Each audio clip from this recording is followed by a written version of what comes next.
আসসালামু আলাইকুম। বাঙালি যে সত্যি অলস তার আরেকটা বড় প্রমাণ আমি। কেননা 15 দিন স্কুল বন্ধ ছিল, কোনো প্যারা ছিল না। খেয়েছি, ঘুমিয়েছি, মজা করেছি। যারা আমাকে চেনেন তারা জানেন যে আমি মজা করতে অনেক পছন্দ করি। কারণ আমি এটা ভাবি, জীবনের অনেকটা সময় অন্যের পেছনে ব্যয় করেছি, এখনও যদি করি তাহলে নিজেকে বঞ্চিত করা হবে। এত বোকা আমি নই, যা হোক।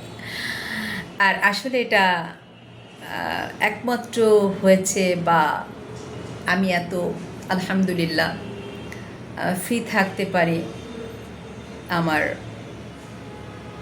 আল্লাহর পরে আল্লাহর দেওয়া যে শ্রেষ্ঠ নিয়ামত, সেটা হচ্ছে আমার হাজব্যান্ড, যাকে ছাড়া পৃথিবীতে একটা নিঃশ্বাসও আমি নিতে চাই না। মানুষরূপী একজন ফেরেশতা আল্লাহ আমাকে দিয়েছেন, আলহামদুলিল্লাহ। যা হোক, আমার সমস্ত ভালো থাকা, ভালো লাগা, ভালোবাসা, এই চঞ্চলতা, সব কিছু আল্লাহর ইচ্ছা এবং আমার হাজব্যান্ডের সহযোগিতা। যা হোক, এখন মজা টজা করা শেষ।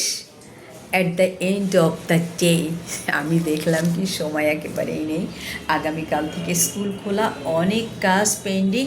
তাহলে আমি যদি কিছুটা কাজ এগিয়ে রাখতে পারি, তাহলে আগামীকাল থেকে আমার পরবর্তী কাজগুলো সহজেই করতে পারবো।